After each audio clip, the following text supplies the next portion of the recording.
commentary from the huddle. When you're up 38-6, you can say a few words, I guess, to the folks back home. Why not? Coach Cowdery wants me to say hi to his friends at Mike's Stand-Up Bar in West Peoria. Stand-up bar? Does that mean they have no stools? It used to be a garage, okay? Okay. I think they put in stools to brighten the place up a little bit. It's a great establishment. I've been there once. 2nd and goal. Here's Con Powell brought down at the 5-yard line. Great job by number 15 for the River Rats. Jamie Hutchinson sniffed that one out. They faked the ball going one way, and then the runner came back the other way, and there was Hutchinson to meet him and knock it down. Hutchinson from Winona State University, right up the river from the Crosse, about 25 miles. Well, the River Rat just walked right by us. He wanted nothing to do with you. I don't want anything to do with him. He's huge. 3rd and 5. You wouldn't want to find that in your walls at home, would you? Here's the pitch to Milton. The reverse to Clayton. There's a flag on the play. And Clayton's in for the score, but there is a flag at the 6-yard line. Unbelievably well executed that time by Peoria. We'll see if this one sticks.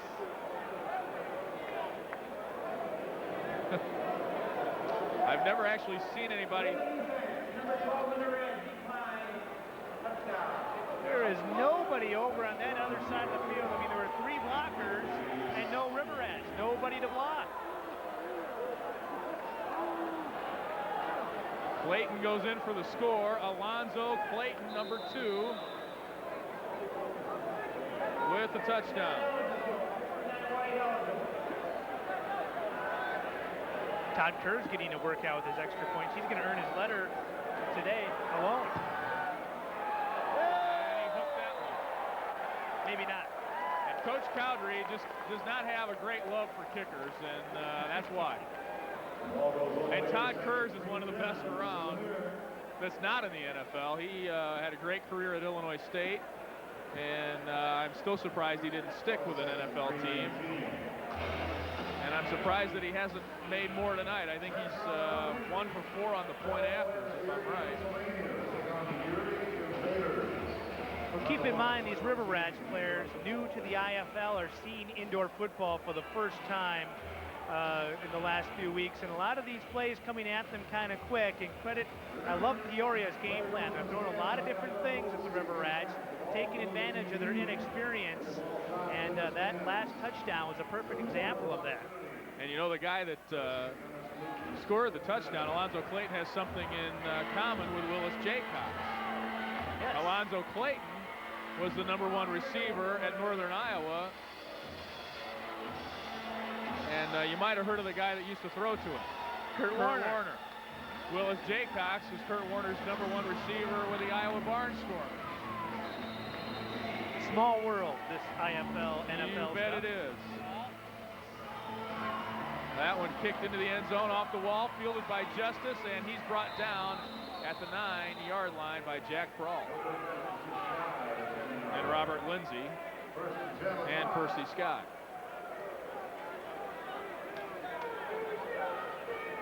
Again, a lot of head shaking going on the River Rats side. You look at JoJo Justice, frustrated. Peoria, meanwhile, playing with a lot of fire, a lot of enthusiasm. Well, the thing about this league is speed rules. And Bruce Cowdery knows that, and he's got some guys out there that can flat out fly. Here comes Salcido on the rush. There's a flag. The completion is out to the 13-yard line to Ben Anthony, and there is a flag. Now this one's going to come back. They're going to call the River Rats for holding on the inside, as right now, front 3 for Peoria. Jackson, Bowie, and Copley really doing a job, and right now Salcido is in there for Peoria, along with number 90, John Davis. Those 3 doing a terrific job. Well, and that's the thing, and you talked about the interchangeable parts earlier. Pirates have guys playing defensive line that are probably normally linebacker type size, and they're going up against guys that are playing that are true offensive linemen, and they're just too quick.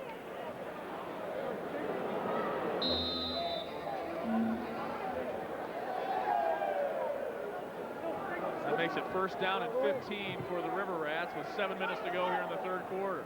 River Rats have abandoned their blocking back behind Dobie Howard, so it's pretty much 3-on-3. Here comes the blitz. Howard Salcedo, and it was fumbled forward. It was a fumble Ruski. The old Ken Stabler play by Howard, who's laying at the back of the end zone. He is down. He got dragged down pretty hard. It's a fumble. We'll see if... Here's another look at it. It almost looked like it was an intentional fumble, Scott. Almost looked like they're trying to throw it forward. Yeah. And then Howard gets tossed into the wall. Whoa. Goodness gracious. I think that was Salcedo on the takedown for Peoria. And the trainer is out there to take a look at Dobie Howard. A very rude welcome to the Indoor Football League welcome back, I guess I should say, for Dobie Howard.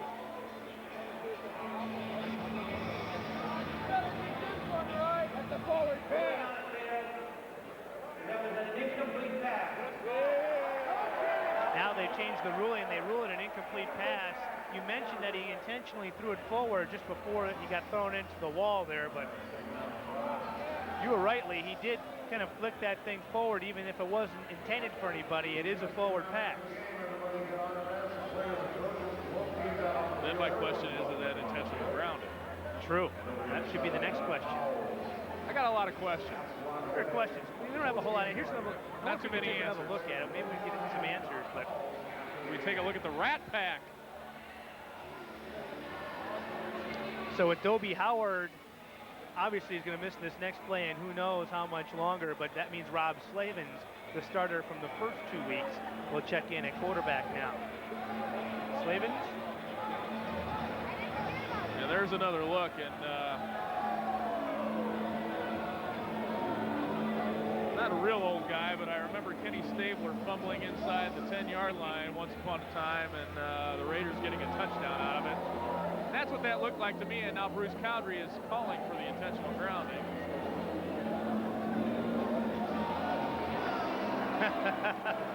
Funny exchange there between Cowdery and the referee, and they just kind of threw their arms up at each other.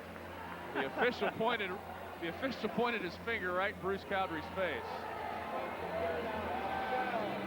Dobie Howard walking off on his own power, although I don't think he has 100% power.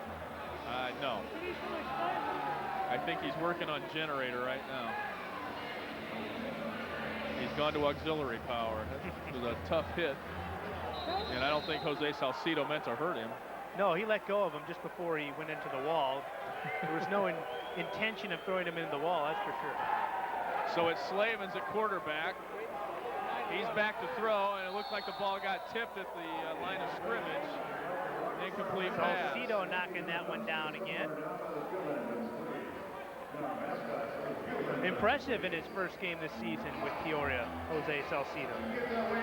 He played 4 games for Peoria a year ago. Had 13 tackles in 1 game against Steel Valley. Number 50, Jose Salcedo out of Fort Hays State. Played for Bruce Cowdery there in Kansas. 3rd down and 15 now, and Slavin's thrown in there at quarterback.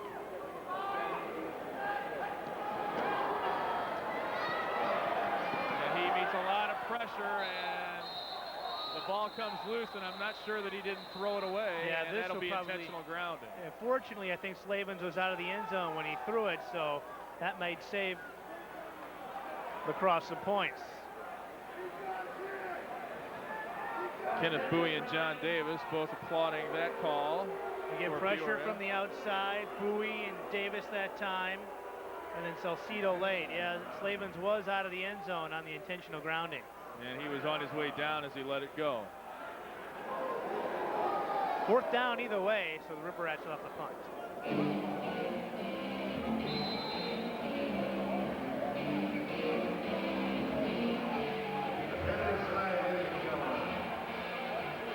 Christian Lidholm will be standing at the back of his end zone, almost against the wall. He gets it away. Michael Carawell will field it at the 13. And the little guy gets to the 15 where he's hit, gets away, and gets back to the 15.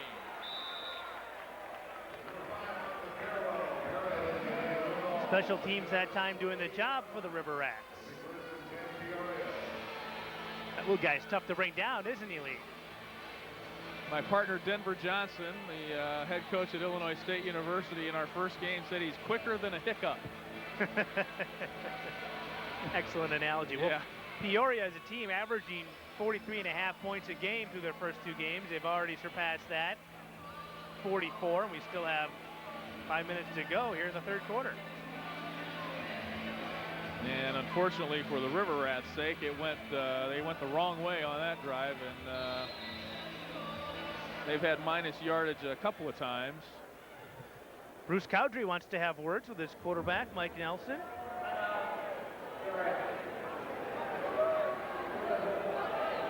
Can't imagine what could be wrong. Everything's going right so far. I think Cowdrey wants to talk to the officials about, I'm not sure what he's talking to him about, but he's having words with the referee. The referee's going to make his way over to the scorer's table. Might be something wrong with the 25-second play clock. Could be. Well, this is something I think the River Rats feared with Willis Jaycox, the head coach, and he told me before, I asked him before the game, I said, Peoria, are they the heavy favorites here? He just kind of looked at me and he just started laughing. I said, you bet. And they've played like it too. Peoria breaks the huddle, first down and 10 at their own 15-yard line. Nelson has Clayton and Hess in motion. Can't find an open man. And now he throws it downfield. Milton was the intended receiver, and I think the lacrosse folks will probably want an intentional grounding. Good pressure that time by Bo Thomas from the outside. For lacrosse, too, we should mention they're not playing at 100%. One of their defensive linemen, Andy Protaski, is out with an injury. They've also, on the offensive side, Jason Janke, wide receiver, out with a broken thumb, and one of their speedy running backs, Dave Ludy, also injured and not playing today. Yeah, that just adds to that turnover we talked about in the open of the game. A lot of new guys, new faces, and new spots. Nelson back to throw on second down. And a pickoff. It's Manyweather with the pickoff at the 20. And he takes it down in for the score. Do they give him the touchdown or do they call him out of bounds? They say he's out of bounds at the 1. Well, a spark for the River Rats. Manyweather, who's been all over the place defensively for the River Rats. One of the bright spots, although he may have turned an ankle of some sort after he was knocked out of bounds. Here's another look at it. Pressure again and again. It's Bo Thomas. He may have earned himself some more playing time down the road. Manyweather with the pick and then trying to beat the Pirates to the corner of the end zone. Knocked out of bounds, though, that time by Simpson. Well, I'm not so sure he didn't get in. As he limps out of the end zone. Manyweather with the pick. That's the first interception, the first miscue, really, for the Pirates this evening. Well, Manyweather's the emotional spark for that defense. Although Thomas has picked it up as well in the defensive line for the River Rats in the last couple of series. Inside the 1-yard line. You know, Scott, we talked about the differences in the, of course, there are obvious differences, but the nuances, the differences in between the indoor and the outdoor game.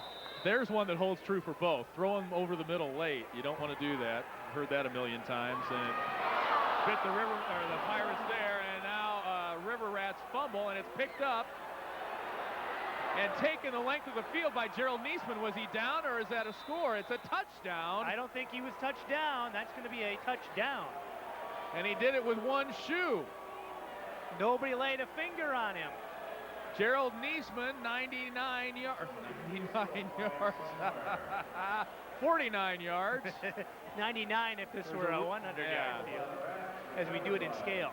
Yes. Yeah, he loses a shoe, fell down, nobody touched him, and he just went the rest of the way, 49 yards. He went down on his own.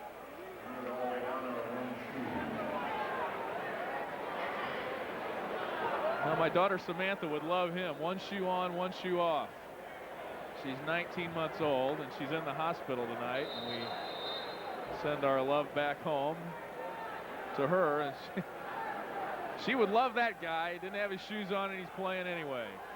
Kurz with the extra point.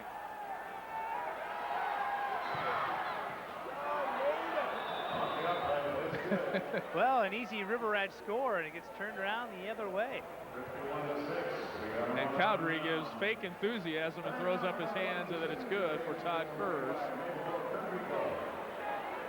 Let's take another look at it. Was Niesman touched? He doesn't have the ball yet. Got the ball now, loses the shoe, and then falls down. I guess the big question is, when McKinney grabbed the foot and took the shoe, was that the impetus for Niesman falling down? Tough call to make. You make the call. The official's call was he was not down by contact. And it was a 49-yard return and a 51-6 Pirates lead with 3:11 left in the third. Turnovers catching up with the River Rats. They did so well in the first half, not turning the ball over. And now we're seeing some of that sloppiness that haunted them in the first two games come back. Kurz kicks it off. JoJo Justice at his own goal line. And Justice out to the 20, the 25, 20, 15, 10, 5, touchdown, JoJo Justice. No flags either. There's a little something for the local fans to cheer for. Dare I say it, justice is served.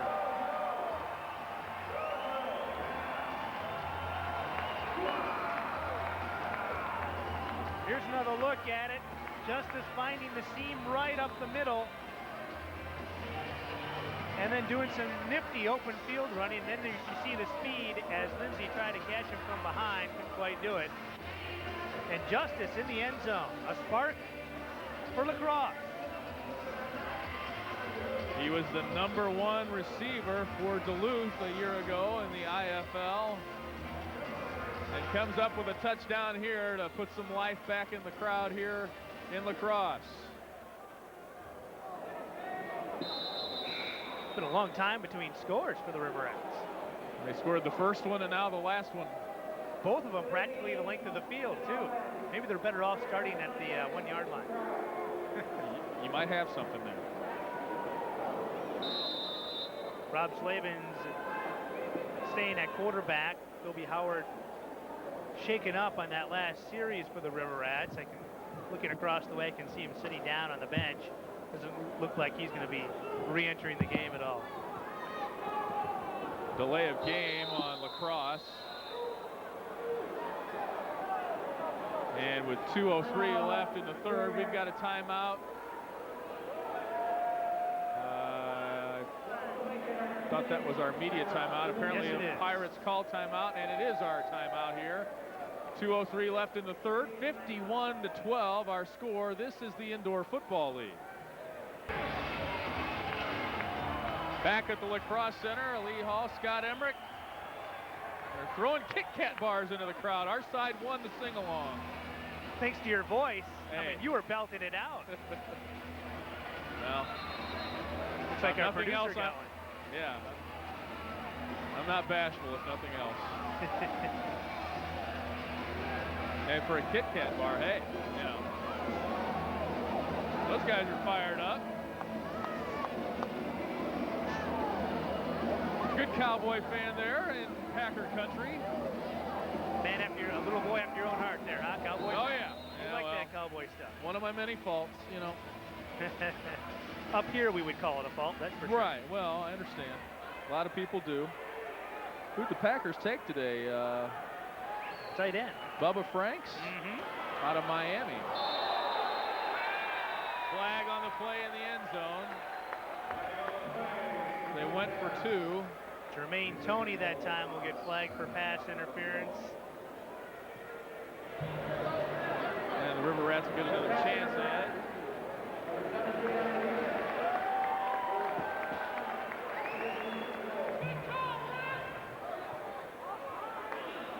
River Rats will try it again. And the folks here in La Crosse might be interested to know, in case you didn't hear, that Ron Dane was picked up by the New York Giants in the first round of the NFL draft today. That's a good fit for him.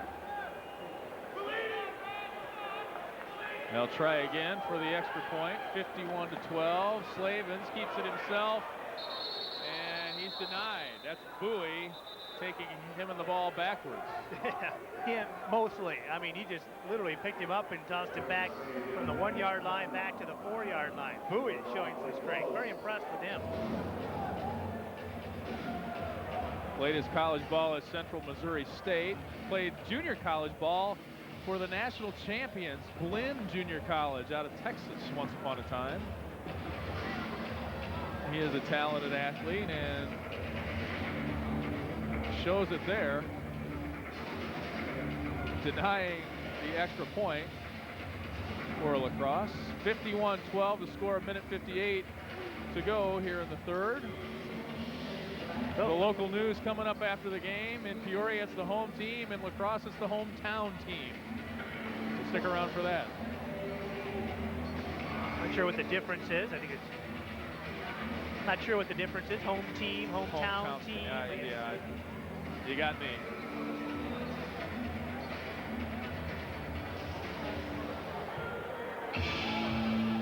Folks in Peoria will recognize the name Cam Pepper. He is here tonight, former Pirate player. Special teams been a strength all game long for Peoria. Here's the little squibber fielded by Tony at the 25, and he'll just stay there. And we have some stats? no, silly you. Oh. What a silly man you are. No, but we've got some scores from around the league, yes. Okay. That would be Dayton over Billings tonight, 57-52. Johnstown beat Duluth, 58-57. Johnstown scoring a 2-point conversion with 13 seconds to play. And it was Topeka over the Steel Valley Smash tonight, 38-15. And last night, as we mentioned earlier, as the give is to Lee for 5 yards. Green Bay beat Madison, and Sioux Falls beat Lincoln. Tomorrow it's Erie against Flint. And for those of you listening at home wondering why we're joking about stats, getting stats from the first 2 games is it's been a problem here for the IFL, but one they are soon to rectify.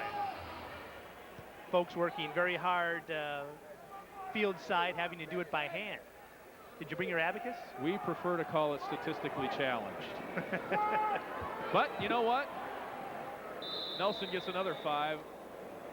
Tom Tomaszewski at halftime said, hey, that's one of those things we're working on. That's right. So they know it's something they need to work on. And, you know, this is a new league, and there are certain things that need to catch up a little bit. That's the only thing they're worried about. I think things are going rather smoothly there.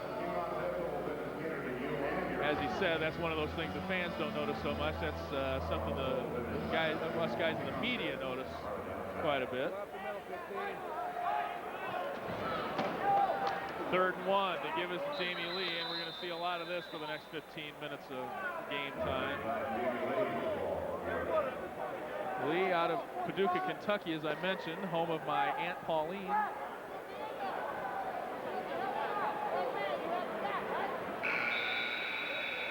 And we have reached the end of the 3rd quarter. She could see our game on the internet tonight at week.com, by the way. Really? Very good. 51-12, our score with 15 minutes left to play. This is the Indoor Football League.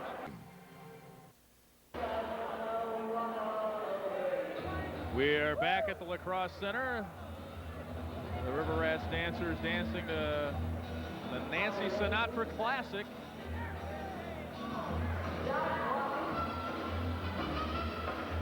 That's been the main entertainment so far. If you're a River Rats fan, down 51-12 as into the 4th quarter. Hey, they do a great job. Went a little bit of past their allotted time, but I don't think anybody's complaining. Pirates have a nice dance team as well back in Peoria. One of the things that add to the fun of going to a ball game. 15 minutes left to play. It's 51-12. First and 10 from the 11. Nelson to give the lead. No, he faked the give, throws it into the end zone, and Clayton's open for the touchdown. That was a perfect pass that time by